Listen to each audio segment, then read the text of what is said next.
Você pode abrir na sua Bíblia em Daniel capítulo 9, mas nós leremos daqui a pouco Daniel capítulo 9.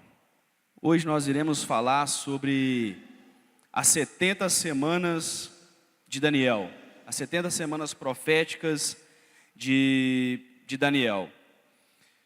Eu iria falar sobre a 70ª semana, mas não tem como falar sobre a 70ª semana se nós não falarmos sobre as 69 semanas anteriores. Não teria sentido. Então, eu resolvi trazer nessa mensagem de hoje a revelação do capítulo 9 de Daniel, que o Senhor deu através desse grande profeta Daniel, as 69 primeiras semanas. E na próxima mensagem nós vamos abordar a 70ª semana, que é a semana final, que prevê a vinda de nosso Senhor e Salvador Jesus Cristo. Dentro desse contexto, amados, das 70 semanas de Daniel que nós vamos abordar hoje, é um texto muito conhecido, às vezes pouco entendido pela igreja, mas traz uma revelação muito profunda. E quando nós olhamos, nós precisamos entender o que são as profecias, como Deus falou através dos tempos, através dos seus profetas, e revelou coisas que iam acontecer. E se essa profecia é realmente verdade e parte de Deus, ela tem que se cumprir em um determinado momento da história. E quando nós olhamos para Daniel, o livro de Daniel no Antigo Testamento, ele é o Apocalipse do Velho Testamento, porque traz revelação de coisas futuras, de coisas que iam acontecer, de coisas que estão acontecendo e de coisas que em breve acontecerão.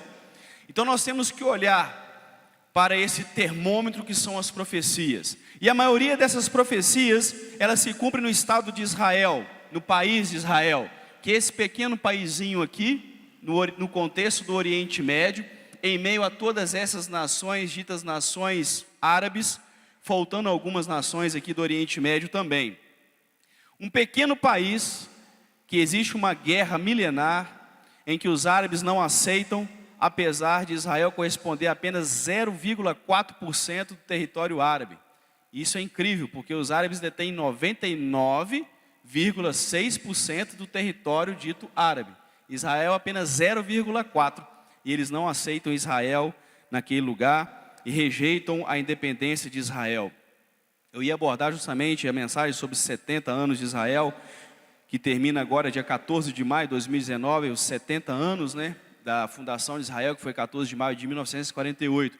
Mas antes de nós entendermos esse fato histórico, nós precisamos voltar no tempo e entender que Israel é o nosso termômetro, é o termômetro para a vinda do Messias, para a vinda de Jesus. Foi o termômetro profético para a primeira vinda de Jesus, para o nascimento de Jesus em Belém, e é o termômetro profético para o retorno do nosso Senhor Jesus Cristo, mais uma vez, para levar a sua igreja. Dentro desse contexto, você que abriu sua Bíblia em Daniel, capítulo 9, a partir do verso 24, eu vou ler o versículo 23, que ele é muito interessante. Apesar do estudo dessa mensagem estar fundamentada do versículo 24 ao versículo 27, vamos ler o versículo 23, porque ele traz algo tremendo. Diz assim a palavra do Senhor: no princípio das tuas súplicas, saiu a ordem e eu vim, para te declarar, porque és muito amado. Considera, pois, a coisa e entende a visão. Aí a partir do versículo 24 está aí: 70 semanas estão decretadas para o seu povo e sua santa cidade, para acabar com a transgressão, para dar fim ao pecado, para expiar as culpas, para trazer justiça eterna, para cumprir a visão e a profecia, e para ungir o Santíssimo. Saiba e entenda que a partir da promulgação do decreto que manda restaurar e reconstruir Jerusalém, até o ungido, ao príncipe, venha, haverá 7 semanas e 62 semanas. Ela será reconstruída com ruas e muros, mas em tempos difíceis. Depois das 62 semanas, o ungido será morto, e já não haverá lugar para ele. A cidade e o lugar santo serão destruídos pelo povo do governante que virá. O fim virá como uma inundação. Guerras continuarão até o fim, desolações foram decretadas. Com muitos ele fará uma aliança que durará uma semana. No meio da semana ele dará fim ao sacrifício e à oferta. Sobre as asas das abominações virá o assolador, até que chegue sobre ele o fim que está decretado. Versículo 27. Amém? Nesse contexto, amados, é uma palavra muito interessante, uma profecia maravilhosa. E se nós olharmos para os tempos e para tudo que aconteceu ao longo da história de Israel, nós vamos ver essa profecia se cumprindo. Mas precisamos entender primeiramente quem foi Daniel. Muitos sabem quem foi Daniel. Daniel foi um grande profeta, um dos maiores profetas que antecederam a vinda de Jesus, junto com Jeremias, Isaías e tantos outros, Eliseu, Elias. Daniel foi um grande profeta e foi um homem tremendamente usado por Deus. Um jovem que saiu de Israel após uma profecia do profeta Jeremias, que diz no capítulo 25 de Jeremias, que o povo de Israel seria levado cativo para a Babilônia. E Daniel estava nesse contexto no início da sua juventude. Ainda jovem, o Império Babilônico veio e levou cativo o povo de Israel. Nessa primeira leva para a Babilônia, cerca de 1 milhão de judeus foram levados cativos para a Babilônia. E Daniel estava nesse contexto. O mais interessante é que Daniel, apesar de jovem, apesar de ser arrancado de dentro da sua casa, da sua família, Daniel foi um homem que fez a diferença onde ele estava. Foi um jovem que não quis se contaminar com as abominações da Babilônia. Foi um jovem que, embora tenha saído para um outro país distante, um país onde havia festas, orgias e tantas outras coisas mais, culto a deuses, Daniel não se contaminou com aquele mundo. Daniel, quando foi levado cativo, ele estava entre os sábios, dos judeus, então ele foi levado para um lugar diferente, junto com cerca de 300 jovens. E ali eles foram mantidos cativos e alimentados com uma alimentação especial, porque o rei Nabucodonosor falou assim: alimenta esses jovens uma comida bem farta e saudável, porque daqui a 3 anos eles vão se apresentar perante a minha presença e vão ser meus conselheiros. Só que Daniel sabia que toda aquela comida era oferecida a Deus, era consagrada a demônios. Então Daniel não aceita comer daqueles manjares. E ele vira para o chefe da guarda e fala assim: olha, eu sei que essa comida ela é consagrada a deuses, e eu creio num Deus todo-poderoso, o único e verdadeiro Deus, o Deus de Abraão, o Deus de Isaac e o Deus de Israel. E eu não quero me contaminar com esses manjares. Nos dê apenas legumes e verduras e água, para mim e para os meus 3 amigos, Ananias, Misael e Azarias, que mais tarde foram chamados de Sadraque, Mesaque e Abednego. E o chefe da guarda falou assim: não, isso não vai dar certo, porque você vai deixar de comer carne, comer as iguarias aqui para comer verdura e legume, você vai ficar feio, vai ficar fraco, e quem vai se dar mal perante Faraó sou eu. Perante Faraó não, Nabucodonosor, Faraó é no Egito. Perante o imperador sou eu. Ele falou assim: olha, vamos fazer um teste então. Durante 10 dias você alimenta a gente com verdura e legume, porque eu tenho certeza que verdura e legume ninguém consagra a ninguém, porque ninguém gosta de comer esse trem. Você traz a verdura e o legume e água. E durante 10 dias nós vamos ver o que vai acontecer. Passado 10 dias, quando o chefe da guarda retorna, ele ora para Daniel e vem Daniel, Ananias, Misael e Azarias, mais fortes, mais formosos, mais robustos. E ele fala assim: qual que é o mistério disso? Aí Daniel fala com ele com toda ousadia: o meu Deus, o Deus da aliança, o Deus de Abraão, de Isaac e de Israel, é o Deus que tem nos sustentado. A nossa força vem dele, a nossa sabedoria vem dele, nosso conhecimento vem de Deus. E durante toda a estadia de Daniel ali, Daniel não se contamina com aqueles manjares. Dentro dessa história de Daniel, Daniel passa ali alguns anos, e durante toda a sua vida, na verdade, o restante da sua vida, Daniel passa na Babilônia, desde o início de sua juventude até o final da sua vida, por cerca de 85 anos de idade. Dentro desse contexto, Babilônia era um grande e poderoso império. E no capítulo 2 de Daniel, nós vemos que Nabucodonosor ele teve um sonho. Nesse sonho, ele viu uma grande estátua, que nós veremos a seguir. E ele fica perturbado com aquele sonho. E ele manda chamar os caldeus, os sábios, os sátrapas, e fala assim: olha, vocês vão ter que falar o que eu sonhei e qual que é a revelação desse sonho. E aí o pessoal fica apavorado: como é que eu vou saber o que o cara sonhou? Ele falou assim: ó, rei, não tem jeito, ninguém sabe o que você sonhou. Ele falou assim: ó, se vocês não me revelar o que eu sonhei e qual que é a revelação do sonho, vai morrer todo mundo. E deu ordem ao general para matar todo mundo. E aí o pessoal ficou apavorado. E eles correram onde? Em quem? Daniel. Ó, Daniel, vai morrer todo mundo, todos os sábios. Daniel vira para o capitão da guarda e fala com ele assim: olha, faz o seguinte, fala para Nabucodonosor que eu vou dar a ele a revelação e a interpretação, porque eu vou buscar a face do Senhor, vou conversar com meu Deus, ele vai trazer a revelação dessa palavra. E Deus traz a revelação e o entendimento do sonho que Nabucodonosor teve. Ele diz: olha, você sonhou com uma estátua assim, assim, assado.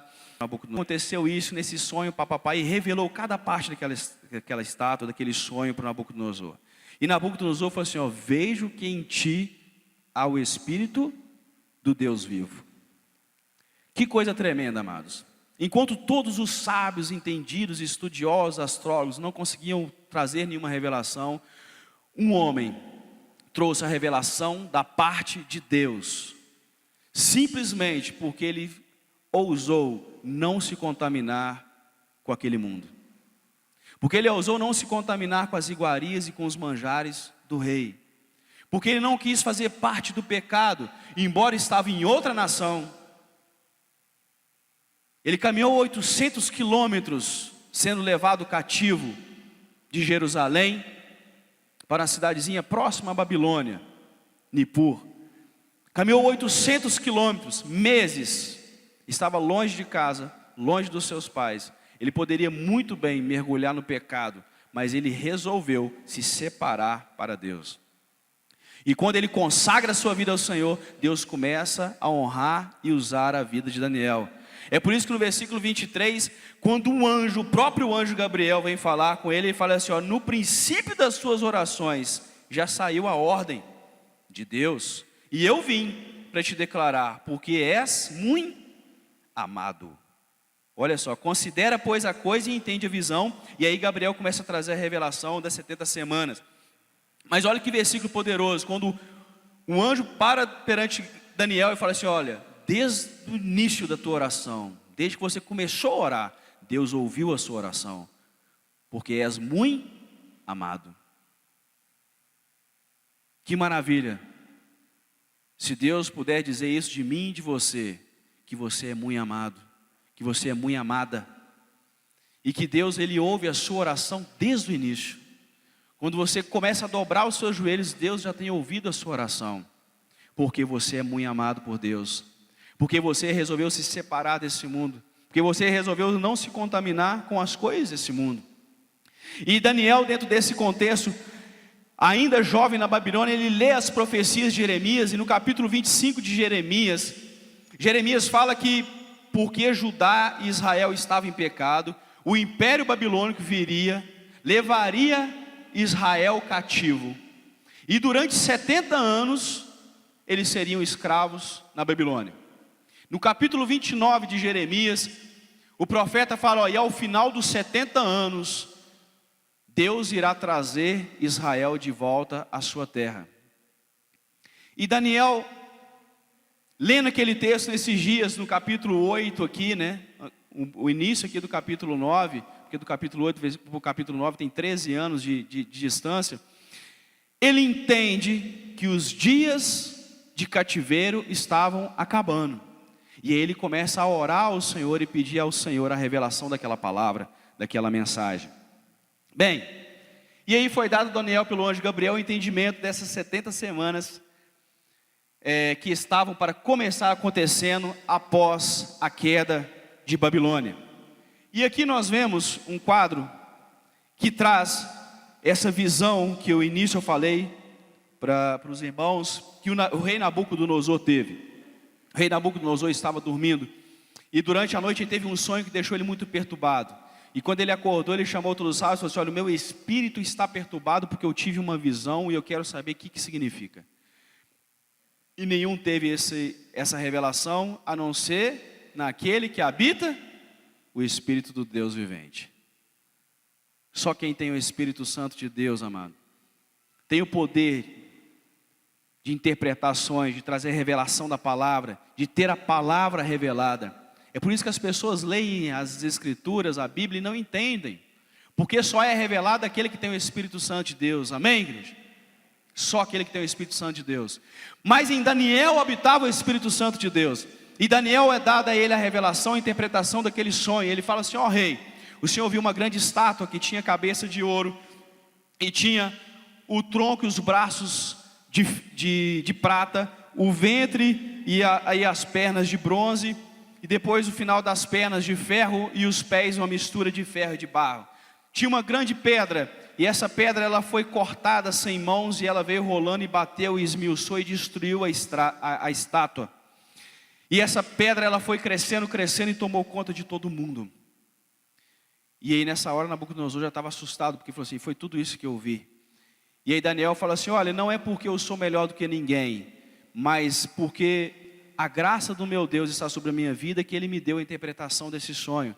E ele falou assim: olha, a cabeça é a Babilônia, que é esse império aqui, ó,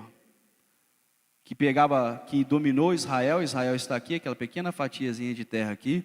Aqui está a cidade de Babilônia e outras grandes cidades como Suzã e tal. E o império babilônico é a cabeça de ouro. Nós não vamos adentrar muito aqui, porque a gente precisa chegar nas 69 semanas, que é depois. Mas só para a gente ter um panorama da profecia. Porque no capítulo 6, ele tem a revelação, no capítulo 7, ele tem a revelação dos 4 seres, que são esses 4 seres aqui, ó. Que era o leão com asas, o urso, depois o leopardo com 3 cabeças, com 4 cabeças, e depois um monstro que ele viu. E cada um desses animais que ele viu no capítulo 7 simbolizava cada um desses reinados do capítulo 2 de Daniel. E casava perfeitamente. Ele fala assim: olha, a cabeça é o seu reino, é o reino da Babilônia. E ninguém pode tirar, porque é um reino poderoso, muito poderoso. O reino mais poderoso da antiguidade era o reino da Babilônia. E amados, ninguém naquela época diria que Babilônia poderia cair, poderia ser destruída. Só que Deus falou que ela ia cair. E quando Deus fala algo, Deus ele cumpre a sua palavra. Se Deus ele decreta uma bênção sobre a sua vida, essa bênção ela acontece, meu amado. Se Deus ele fala que vai abrir uma porta sobre a sua vida, Ele vai abrir uma porta sobre a sua vida. Se Deus ele fala que o servo dele não mendiga o pão, você não vai mendigar o pão em nome de Jesus, porque a palavra de Deus ela se cumpre. E é por isso que o Filho de Deus não pode temer o dia da manhã.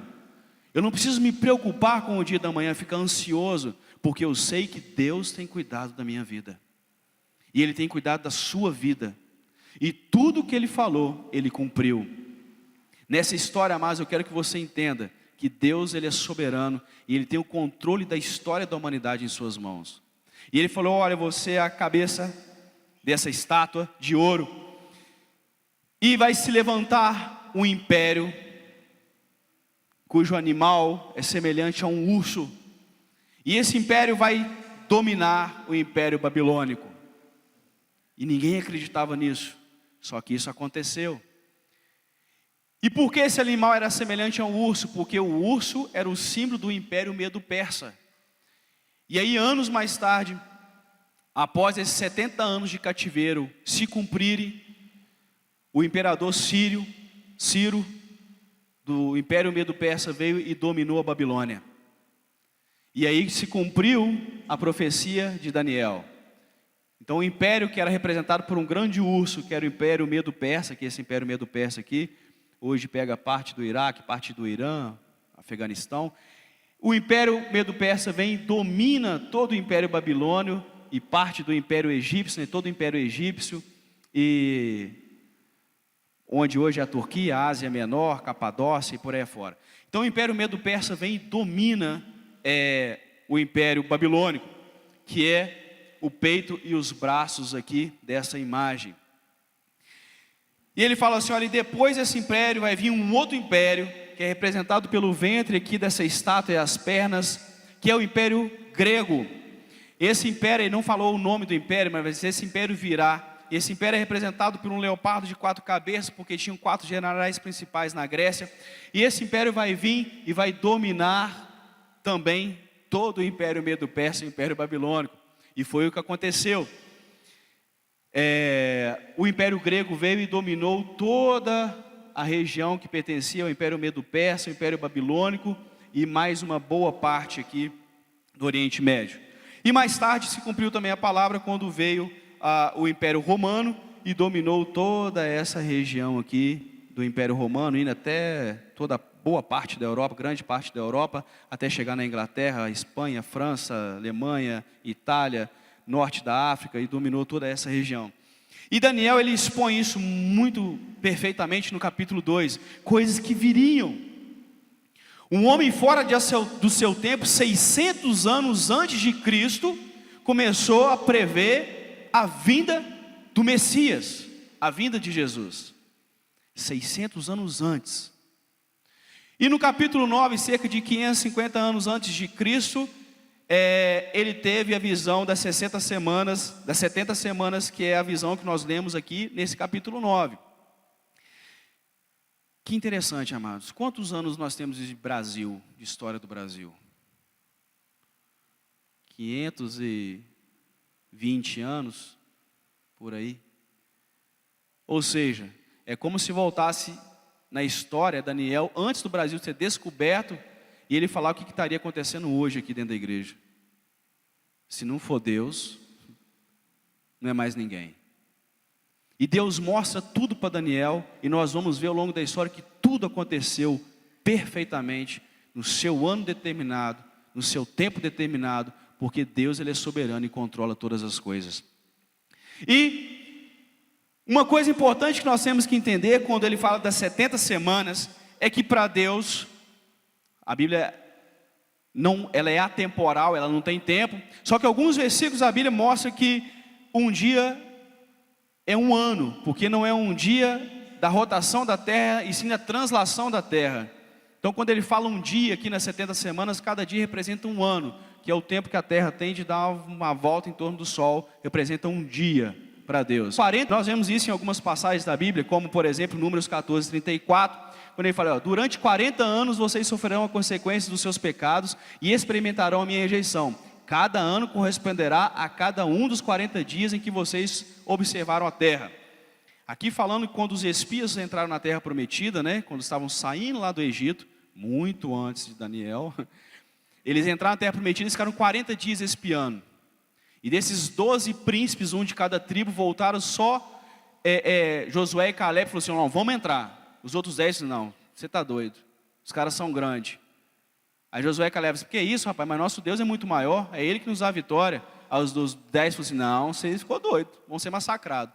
E aí Deus falou assim, por cada um dia, um ano, vocês vão ficar no deserto. E ficaram 40 anos no deserto. Ao fim dos 40 anos, entraram na terra prometida. Outro texto ainda mais interessante, lá em Ezequiel 4:7, diz, olha, durante 40 dias, tempo que eu determinei para você, um dia para cada ano, olhe para o cerco de Jerusalém e com o braço desnudo profetize contra ela. Aqui profecia antes de Jerusalém, assim como o profeta Jeremias, que nós falamos, né, no capítulo 25 e 29, que falava que Israel seria levado para a Babilônia. E realmente aconteceu. Então um dia para cada ano. Uma vez que nós temos entendimento que um dia é cada ano, nós entramos nesse quadro aqui, misericórdia. Aí ficou complicado, com muita informação para um quadro só, mas vou resumir. De 7 semanas, que a Bíblia fala, 62 semanas, depois a gente vai entender que a partir da crucificação de Jesus, né, um intervalo até a 70ª semana, começando aqui no decreto do rei Ciro. Mas vamos simplificar isso aqui. Essa imagem está muito carregada. Essa imagem aqui ela fica mais simples e fácil entendimento. Lá em Daniel fala o seguinte, que haveriam 7 semanas e 62 semanas. Olha só, Daniel 9:25. Saiba e entenda que a partir da promulgação do decreto que manda restaurar e reconstruir Jerusalém, até que o ungido, o líder, venha, haverá 7 semanas e 62 semanas. Ela será reconstruída com ruas e muros, mas em tempos difíceis. Bem, por que ele dividiu esse tempo? Porque ele disse que, a partir do momento que seria decretado o início da construção, da reconstrução da cidade de Jerusalém, do templo, que foi destruído pelo Império Babilônico, haveria 7 semanas. E depois haveriam mais 62 semanas até a vida do ungido, um príncipe. Se referindo, ungido e príncipe, em letra maiúscula, se referindo ao próprio Messias, a Jesus. Beleza. Se Deus, ele é Deus e controla todo, e ele é onisciente, sabe de todas as coisas, tudo teria que se cumprir perfeitamente. Amém? E se cumpriu.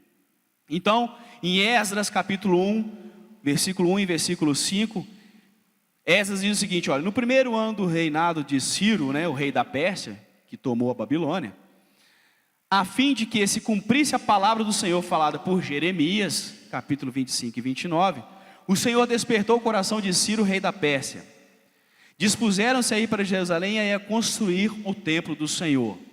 Então, o rei Ciro, o grande imperador Ciro, conhecido como Ciro o Grande, despertou o desejo e falou assim, olha, manda esse povo voltar para Jerusalém, porque esse negócio tem incomodado o meu coração.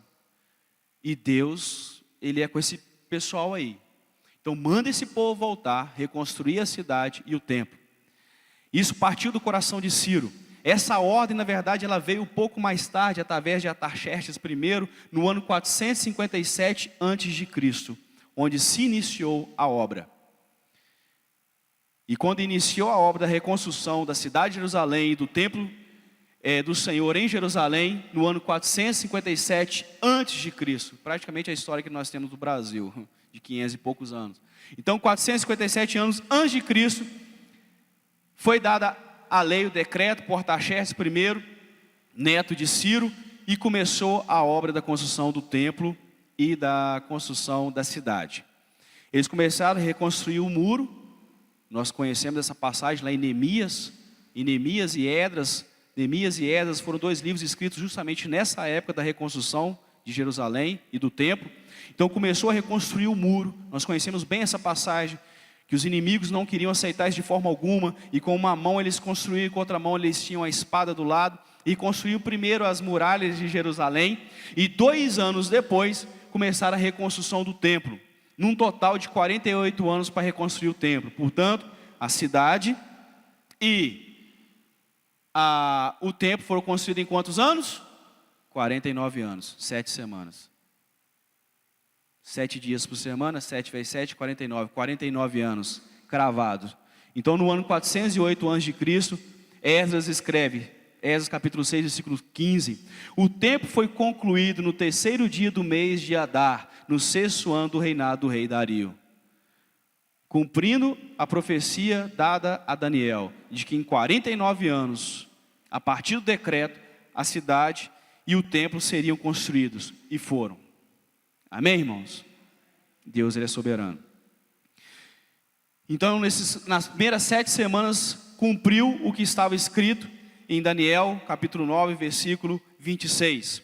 E ele fala nesse mesmo versículo que depois disso passariam 62 semanas até que o ungido príncipe se manifestaria na obra, na terra.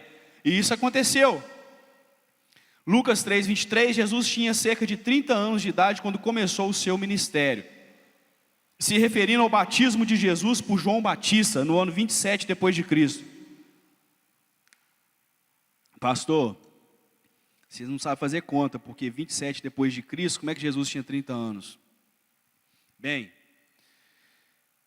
isso aí é que muitas pessoas às vezes se perdem na profecia, né? Porque a gente tem que entender um pouco de história. Aí a gente vai conversar com a Cláudia. Aí a Cláudia explica, assim, não, pastor, mas essa data está errada. Por quê? Porque Jesus nasceu no ano 3 antes de Cristo. Ele é tão Deus que nasceu antes dele mesmo. Olha que interessante.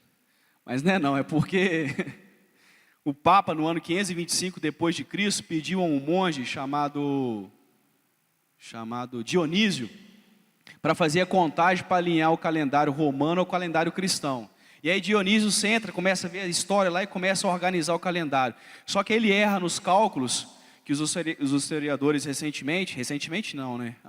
Anos depois, viram que ele errou na contagem, só que aí o calendário já estava andando há muitos anos, então deixou o calendário rolar. Mas houve um erro de contagem, então na verdade Jesus ele nasceu no ano 3 antes de Cristo. Então no ano 27 depois de Cristo ele já estava com 30 anos de idade. E foi justamente nesse ano, 27 depois de Cristo, aos 30 anos de idade, que Jesus foi batizado por João Batista e iniciou o seu ministério. E portanto, o ungido, o príncipe, se manifestou 62 semanas depois, 434 anos, após a conclusão do templo em Jerusalém. Amém, irmãos? Que coisa tremenda. Quando a gente começa a entender a história e a profecia se cumprindo, a gente começa a perceber o seguinte: realmente o que Deus fala, Ele cumpre. E se Ele cumpriu o que Ele falou no passado, Ele cumpre o que Ele fala no presente. E Ele vai cumprir o que Ele falou sobre o futuro. Amém? E é aí que nós vamos chegar. Na 70ª semana, que é a semana do fim. E é aí que nós vamos querer chegar. Amém? Mas vamos lá, não vai dar tempo de terminar hoje, mas próxima mensagem a gente entra na 70ª semana. Beleza, vamos correr. Então, no ano 27 aqui depois de Cristo, Jesus ele é batizado e cumpre as escrituras sobre as 7 e as 62 semanas, cumprindo, portanto, 69 semanas até a manifestação de Jesus.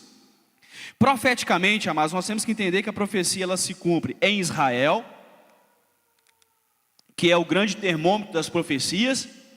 Só que a partir de Jesus, a profecia ela se cumpre em Israel e em todo o mundo. Amém? Porque essa palavra se estenderia a nós, os gentios. A salvação se estendeu aos gentios através de Jesus. E portanto as profecias também se estendem a nós, como igreja do Senhor. Mas em Israel, as 70 semanas se cumpririam em sequência. Por quê? Porque a semana de Daniel se cumpriria em Israel. Essa mesma semana, ela é citada no Apocalipse. E aí ela se cumpre sobre nós e sobre toda a terra. Nós vamos entender isso também hoje. Então, a partir do momento que Jesus ele é consagrado, ele é batizado, ele inicia o seu ministério na terra, Daniel 9:25 se cumpre, quando ele fala que a partir da promulgação do decreto ia reconstruir Jerusalém, beleza, 7 semanas, e até o ungido haveria mais 62 semanas, mais 62 semanas Jesus iniciou o seu ministério na terra. E aí, batismo de Jesus, no ano, 3 anos e meio depois, o início do seu ministério, Jesus ele pregou na terra 3 anos e meio de ministério e foi crucificado no meio da semana. E ao fim de mais 3 anos e meio, 34 depois de Cristo, foi o apedrejamento de Estevão, o primeiro mártir do Evangelho. E aí cumprindo mais 7 anos, mais uma semana, a 70ª semana se cumprindo em Israel, diferente do que acontecerá em nós, em todo o mundo. Bem, esses 7 anos após o início do ministério de Jesus, ele se cumpre de forma literal. Entretanto, se nós olharmos para o versículo 26, a 70ª semana, ela se cumpre sobre toda a terra em breve, muito em breve. Nós vamos estudar isso na próxima mensagem. Daniel 9:6 diz o seguinte, depois das 62 semanas, o ungido será morto. Alguma tradução traz, ele será tirado, portanto ele não morreria de morte natural, ele seria tirado da terra, e seria morto, executado. E ele foi morto na cruz. E já não haverá lugar para ele. A cidade e o lugar santo serão destruídos pelo povo do governante que virá. O fim virá como uma inundação.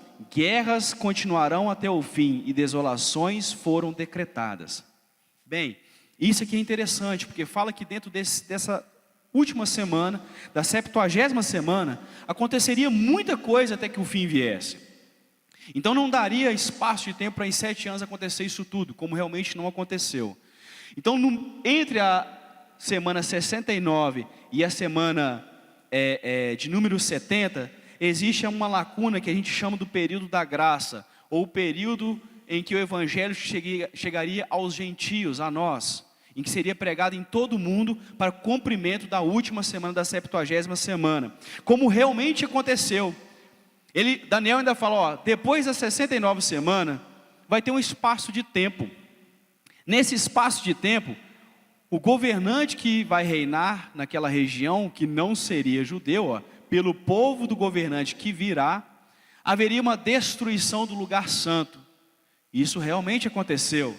No ano 70 depois de Cristo, essa imagem que representa a destruição de Jerusalém e do templo, pela segunda vez, no ano 70 depois de Cristo, os romanos vieram. E olha que interessante quando a gente começa a estudar a história, a profecia.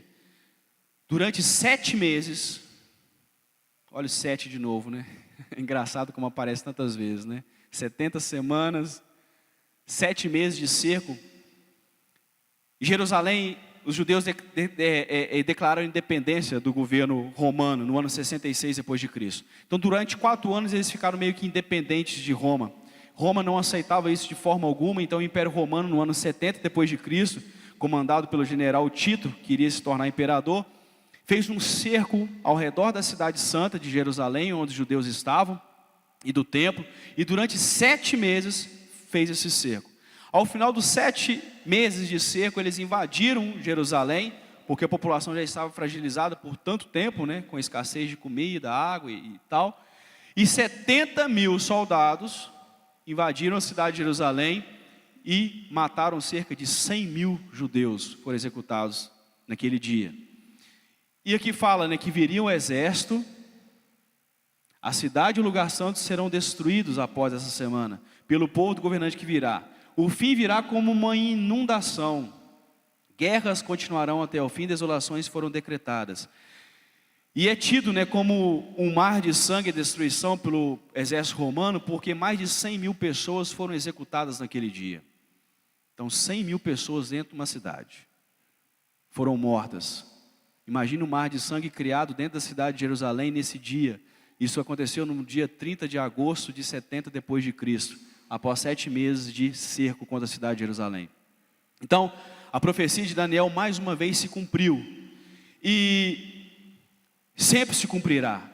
Aí nós podemos entender agora esse esquema, que é um esquema mais completo, que haveria 7 semanas a partir do decreto do imperador, no ano 457, 49 anos depois, o templo foi reconstruído, destruído pelos babilônicos, a cabeça da estátua lá atrás, que seria tirado o trono deles, porque Deus falou que eles não reinariam mais após 70 anos de cativeiro. E aí haveriam mais 62 semanas até que Jesus viria, e aí Jesus veio. E após as 69 semanas, até a 70ª semana, que é onde nós vamos chegar em breve, estamos chegando aqui, haveria um espaço indeterminado de tempo, onde aconteceu a destruição do templo, por exemplo, profetizada no versículo 26 de Jerusalém, em que seria o período aí da expansão do Evangelho até nós, os gentios, período conhecido como período da graça, ou período de pregação a todos os povos. E é por isso que o Evangelho está sendo pregado em todos os povos, em todos os 4 cantos da terra, para que a última semana se cumprisse até o retorno de Jesus novamente, para colocar fim a essa história, a história da humanidade. Portanto, a profecia ela começa com a queda da Babilônia, que nenhum imperador, nenhum povo da época acreditaria nessa profecia, porque Babilônia era um grande e poderoso império, mas Deus falou que ela ia cair, ela caiu. Começa com a queda de Babilônia e irá terminar na última semana com a grande tribulação e a guerra do Armagedon. E é onde nós iremos chegar em breve. Então aqui nós podemos ver os 70 anos de cativeiro na Babilônia, predito pelo profeta Jeremias, se cumpriu. E Daniel orando ao Senhor, Deus trouxe a revelação de que aqueles 70 anos estavam se cumprindo. E cumprindo os 70 anos, os judeus voltariam para Israel e reconstruiriam o templo e a cidade em 49 anos, em 7 semanas. E depois haveriam aí mais 69 semanas para chegar na 70ª semana predita pelo profeta Daniel. no ano 70 depois de Cristo, houve a destruição do templo e dia 14 de maio agora de 2019 completa o fim, do 70º aniversário de independência de Israel. Glória a Deus. Pastor, onde você quer chegar com tudo isso?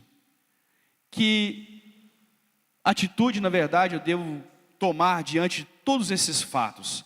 Bem, primeiro, amados, nós temos que entender que Deus, Ele é soberano. E como o nosso Deus, Ele é soberano, tudo o que Deus fez, Ele teve o controle. Tudo que Ele disse que faria, Ele cumpriu. Ele tem todo o domínio da história, desde a criação do mundo até o último dia, predito por João em Apocalipse. Deus, Ele controla todas as coisas, Ele sempre controlou a história, nada saiu do controle do nosso Deus. E é por isso que nós somos uma igreja firme, forte e poderosa, porque nós cremos no Deus vivo, porque nós cremos num Deus que Ele faz, quando Ele fala que faz, Ele faz. Nós cremos num Deus que ama a sua igreja, que guarda a sua igreja, que nos livra do mal, que nos dá todo o conhecimento que o homem natural não tem, mas Ele nos dá através da revelação da sua palavra, através do seu Espírito Santo. Quando nós entendemos isso, amado, nós entendemos também que o que Ele disse que em breve acontecerá, em breve acontecerá. Porque o que Ele disse que ia acontecer, já aconteceu. Então o que Ele disse que vai acontecer, vai acontecer. Inevitavelmente. Nós querendo ou não, o mundo querendo ou não, o que Ele falou que vai acontecer e vai se cumprir. E não antes ou depois, não, no tempo certo, no tempo exato, Deus, Ele vai cumprir o que Ele falou. Sabendo que Deus, Ele tem o controle de tudo. Você vê o futuro não com base nos acontecimentos, e sim com base nas Escrituras. Não tememos, porque já temos as profecias e entendemos o nosso presente. Um grande pregador da palavra disse essa frase aqui, eu não me lembro o nome dele. Ele disse, olha, você não vê o futuro com base nos acontecimentos, e sim com base nas Escrituras. A humanidade, ela caminha olhando para os acontecimentos. Olha, está acontecendo isso. Tal tecnologia agora aumentou, tal coisa está acontecendo lá na Ásia, tal coisa aconteceu agora lá na África. Mas a igreja de Jesus, ela não caminha pelos acontecimentos terrenos. Nós não somos guiados pelo que acontece no mundo, ou o que o mundo dita, ou o que a política dita, ou o que a economia dita. Nós somos guiados pelo que as Escrituras ditam, pelo que as Escrituras nos ensinam. E é por isso que nós temos o controle de toda a história. Porque Deus, Ele tem o controle de toda a história. Então a igreja de Jesus, enquanto o mundo teme, meu Deus, tecnologia dobrando, 80% dos empregos a partir de 2025, 2030 não existirão mais. E as pessoas apavoradas com a onda de bilhões de pessoas que serão desempregadas. A igreja vai celebrando sua vitória no Senhor. Como nós cantamos essa manhã. Vou celebrando minha vitória. Eu continuo celebrando, eu continuo feliz, porque eu não temo o dia do amanhã, porque eu sei que Deus, Ele sempre teve o controle, e Ele continuará tendo o controle da minha e da sua vida, e de toda a humanidade. Por isso eu não preciso temer, e não sou guiado pelo que está acontecendo lá fora, eu sou guiado pela palavra de Deus. Amado, a minha amada, seja guiado pela palavra de Deus, seja guiado única e exclusivamente pela palavra de Deus. Uma terceira coisa muito interessante é que a palavra de Deus diz em Tessalonicenses, consolemos uns aos outros, não com medo, mas com esperança. A esperança do novo céu e da nova terra, a esperança do que a palavra de Deus nos diz que vai acontecer em breve, em que a igreja não terá mais lugar nesse mundo, e nós iremos viver em novos céus e nova terra, que já está sendo preparado, e eu acredito que já foi preparado, que já concluiu essa obra, já está tudo preparado, para em breve receber a sua igreja, porque a 70ª semana, ela está muito perto de acontecer, e nós precisamos entender essa última semana, que são os dias que em breve virão, dias de tribulação, e dias do fim, terminando, né, na guerra da Magedônia e na volta de Jesus para buscar a sua amada igreja. Por isso nós precisamos, amados, permanecer firmes na palavra, compreendendo a palavra de Deus, tendo sede do Espírito Santo, e ser como Daniel foi na sua época, longe dos seus pais, longe da sua família, longe da sua pátria, da sua terra, permaneceu firme, fazendo a diferença, permaneceu firme, não se contaminando com o mundo. O mundo ofereceu muita coisa para ele naquela época. O Império Babilônico ofereceu tudo que ele queria. Ele se tornou governador quando ele trouxe a interpretação do sonho da estátua que nós vimos a Nabucodonosor. Nabucodonosor colocou ele como governador, ele poderia fazer tudo o que ele quisesse. Só que ele fez tudo o que Deus queria que ele fizesse. Essa foi a diferença na vida de Daniel. E é por isso que quando o próprio Gabriel vem falar com ele, fala assim: olha, você é muito amado. Quando você começou a orar, Deus já falou: vai levar a resposta para o meu profeta, para o meu filho, porque eu amo muito Daniel. Que eu e você sejamos também um filho amado. Que Deus possa realmente nos amar e ter orgulho. Falar: esse meu filho aqui, ó, se guarda, ele se separa nesse mundo de pecado, de coisas erradas. Meu filho e minha filha, eles não são corruptos, eles não se dobram para a corrupção. Eles não se misturam com o pecado desse mundo, não, eles se separam, eles têm uma vida de consagração. Eles buscam ser excelentes líderes de célula, fazer a diferença. Dentro do discipulado, eles querem ser um discipulador de excelência, querem ensinar a palavra de Deus de excelência, eles querem compreender a palavra de Deus com excelência. Que nós possamos ser realmente como Daniel foi, compreender as Escrituras, as profecias, através da revelação do Espírito Santo de Deus. Que possamos realmente fazer a diferença nessa terra e não nos ter medo. Porque agora a última semana está chegando. Está mesmo. Glória a Deus por isso. Isso deveria ser motivo de alegria da igreja de Jesus, amém? Porque em breve iremos encontrar com o Cordeiro e para sempre estaremos com o Senhor. Essa é a nossa esperança, que para sempre estaremos com o Senhor. Essa é a nossa esperança, e não apenas a esperança, a nossa certeza, porque tudo se cumpriu no seu tempo determinado, e mais essa profecia se cumprirá no tempo determinado, e para sempre nós estaremos com o Senhor Jesus. Amém?